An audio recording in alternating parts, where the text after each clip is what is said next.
পরবর্তী পরিস্থিতি অনুযায়ী খুব তাড়াতাড়ি বোধহয় ভারতীয় ক্রিকেটেও খুব বড় কোনো অ্যানাউন্সমেন্ট আসতে চলেছে। রোহিত শর্মার চতুর্থ আইসিসি ট্রফি ফাইনাল, সেই অধিনায়ককে কিন্তু তার যথাযোগ্য গুরুত্ব, তার যথাযোগ্য ক্রেডিটটা দেওয়া উচিত, যেটা কোথাও মনে হয় বোধহয় কম হয়। এই টুর্নামেন্টের পর থেকেই সমর্থকদের ক্রিকেটের প্রতি, ক্রিকেটার্সদের প্রতি আস্থা বিশ্বাস ফিরতে থাকে।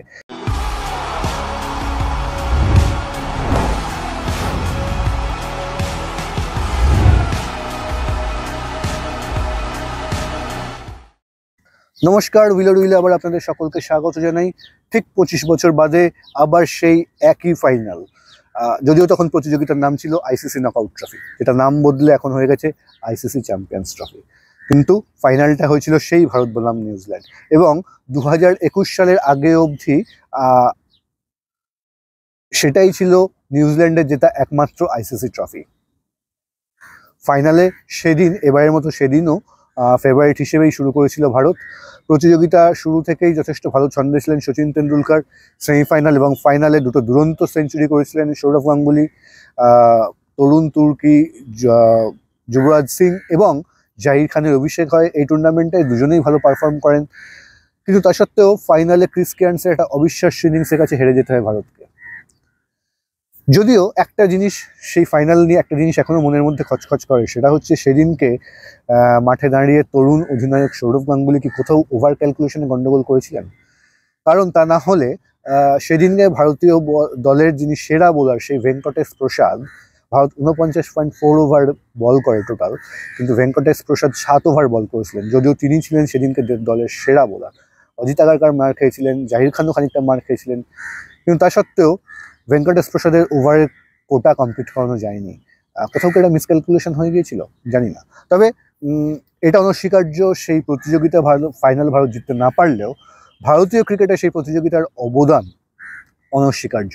শুধু জাহির খান যুবরাজদের উঠে আসা নয়, সেবছর মার্চ এপ্রিল থেকে ভারতীয় ক্রিকেটে ম্যাচ ফিক্সিং নামক যে বিতর্ক শুরু হয়েছিল, যে ধোঁয়াশায় ঢেকেছিল ভারতীয় ক্রিকেট, সেইটা যেন সেখান থেকে যেন ক্রমশ ভারতীয় ক্রিকেট আবার স্বমহিমায় ফিরতে থাকে এই টুর্নামেন্টের পর থেকেই। সমর্থকদের ক্রিকেটের প্রতি, ক্রিকেটার্সদের প্রতি আস্থা বিশ্বাস ফিরতে থাকে। এই টুর্নামেন্ট এবং তার কয়েক মাস বাদে ভারতে অনুষ্ঠিত অস্ট্রেলিয়ার বিরুদ্ধে সিরিজ, এই দুটো সিরিজ ভারতীয় ক্রিকেটকে ম্যাচ ফিক্সিং পরবর্তী পর্যায়ে আবার নিজের জায়গায় বোধহয় ফিরিয়ে আনে বলা ভালো। ঠিক ওই পরিস্থিতিতে না হলো, তবে ওটার সঙ্গে আরও একটা বিষয় ছিল। ওখান থেকেই, এই প্রতিযোগিতার পর থেকেই ভারতীয় ক্রিকেটে একটা পট পরিবর্তন হয়। বেশ কিছু খেলোয়াড় ম্যাচ ফিক্সিংয়ে, আগেই বললাম, অভিযুক্ত হওয়ার ফলে তাদের সরিয়ে নতুন খেলোয়াড়দের নিয়ে, নতুন তরুণ খেলোয়াড়দের নিয়ে দল গঠন করা হয়, এবং সেই দল পরবর্তীতে অনেক সাফল্যও পায়। একটা বড় পট পরিবর্তন শুরু হয়েছিল বলা ভালো এই প্রতিযোগিতাটা থেকে 2000 সালে। ঠিক কাছাকাছি ম্যাচ ফিক্সিং বিতর্ক নয়, কিন্তু কাছাকাছি প্রায় একই রকম পরিস্থিতি কিন্তু এবারেও। সে বিষয়ে পরে আসছি।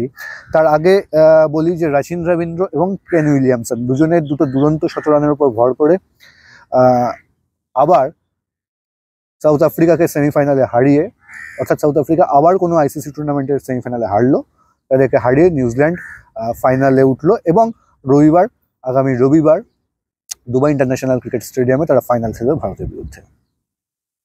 অবশ্যই পরিস্থিতির বিচারে, ফর্মের বিচারে, যদিও কালকে খুব ভালো ব্যাট করেছে নিউজিল্যান্ড টিম, তবুও বলবো পরিস্থিতির বিচারে, ফর্মের বিচারে অবশ্যই ফেভারিট হিসেবেই শুরু করবে ভারতীয় দল।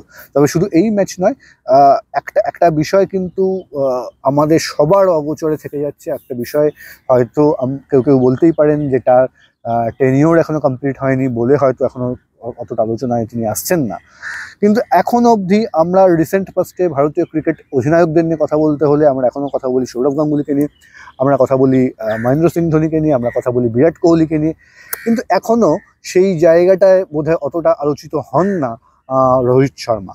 কিন্তু তার অধিনায়কত্বে গত 1.5 বছরে পরপর 3টে আইসিসি টুর্নামেন্টের ফাইনালে উঠলো ভারত, তার মধ্যে একটা অলরেডি জিতে গেছে, আর একটা কী হবে সেটা আগামী রবিবারই বোঝা যাবে। এই রোহিত শর্মার আগে একজন ভারতীয় ক্রিকেট অধিনায়কই পরপর 3টে আইসিসি ট্রফির, সাদা বলে অবশ্যই, পরপর 3টে আইসিসি ট্রফির ফাইনালে উঠেছিলেন, তার নাম সৌরভ গাঙ্গুলি। এমনকি মহেন্দ্র সিং ধোনিও এটা পারেননি, কারণ 2007-এ টি-20 বিশ্বকাপ জেতেন, 2011-এ বিশ্ব চ্যাম্পিয়ন হন 50 ওভারের ক্রিকেটে, কিন্তু মধ্যখানে 2009 সালের চ্যাম্পিয়ন্স ট্রফিতে ভারত ফাইনালে উঠতে পারেনি। ফলে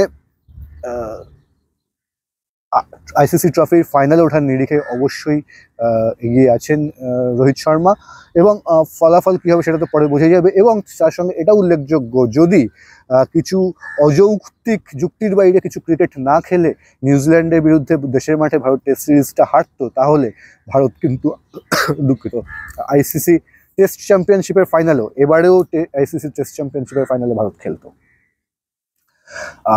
অন্যদিকে আইসিসি টেস্ট চ্যাম্পিয়নশিপ ফাইনালের প্রসঙ্গ যখন উঠলই, অর্থাৎ এর আগের সাইকেলটাতেও ভারত ফাইনালে উঠেছে, অর্থাৎ এটা নিয়ে রোহিত শর্মার চতুর্থ আইসিসি ট্রফি ফাইনাল।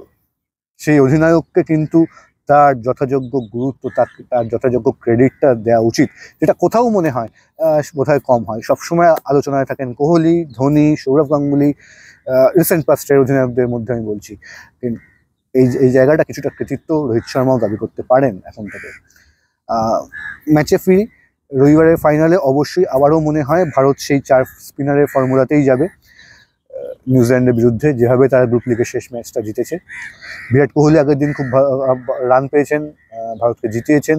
শ্রেয়াস আয়ার ফর্মে রয়েছেন, আশা করব আবার নিউজিল্যান্ডের বিরুদ্ধে ম্যাচ শ্রেয়াস আয়ার থেকে আবার একটা দুরন্ত ইনিংস পাওয়া যাবে, এবং তার এই 4 নম্বরে নেমে, প্রত্যেকটা ম্যাচে 4 নম্বরে নেমে তার এই অতটা আলোচিত হয়তো হচ্ছে না, কিন্তু তার এই ইনিংসগুলো কিন্তু প্রত্যেকটা ম্যাচে খুব গুরুত্বপূর্ণ হয়ে যাচ্ছে, প্রত্যেকটা ম্যাচে। অন্যদিকে আশা করব শুভমন গিল ফাইনালে রান পাবেন। অধিনায়ক রোহিত শর্মা, তিনি যতই 14টা টস পরপর হারুন না কেন, তার অধিনায়কত্ব কিন্তু অবশ্যই একটা ক্রেডিট দাবি করে। তাই একই দল নিয়ে তিনি, প্রায় একই দল, মানে দলের নিউক্লিয়াসটা প্রায় এক, সেটা নিয়েই তিনি গত 1.5 বছরে তৃতীয় আইসিসি ট্রফি ফাইনালে উঠলেন সাদা বলের ক্রিকেটে। কিন্তু এবার ফাইনালে তার ব্যাট থেকেও রান আশা করব, অন্তত দল আশা করবে। যেভাবে, যে ইন্টেনশন নিয়ে তিনি খেলছেন, যে ইন্টেন্ট নিয়ে তিনি খেলছেন, সেইভাবেই তিনি খেলুক, কিন্তু একটু বড় রান আসলে অবশ্যই ভালো লাগবে। এবং তার সঙ্গে এটা উল্লেখযোগ্য যে স্টিভ স্মিথ দুদিন আগে একদিনের আন্তর্জাতিক ক্রিকেট থেকে অবসর ঘোষণা করলেন। শোনা যাচ্ছে, কিছু কিছু সূত্র মারফত শোনা যাচ্ছে, বেশ কিছু বিশ্বস্ত সূত্র মারফত, যদিও কনফার্মড নয় এখনো, সম্ভবত রবিবার ম্যাচের ফলাফল যাই হোক না কেন, রবিবার ম্যাচের শেষে বা পরবর্তী পরিস্থিতিতে, রবিবারের পর পরবর্তী পরিস্থিতি অনুযায়ী খুব তাড়াতাড়ি বোধহয় ভারতীয় ক্রিকেটেও খুব বড় কোনো অ্যানাউন্সমেন্ট আসতে চলেছে। আমরা জানি না কতটা সত্যি হতে চলেছে, তবে এটা হওয়ার সম্ভাবনা কিন্তু ভীষণভাবে রয়েছে, খুব প্রবল সম্ভাবনা রয়েছে কোনো বড় অ্যানাউন্সমেন্ট আসার। তবে সেটা আসুক বা না আসুক, ভারতীয় সমর্থক হিসেবে আমরা অবশ্যই চাইব যে আবার রবিবারে আইসিসি চ্যাম্পিয়ন্স ট্রফির ফাইনালে ভারত নিউজিল্যান্ডকে হারাক, এবং 1 বছরের মধ্যে দ্বিতীয় আইসিসি ট্রফি ভারতের ঘরে আসুক।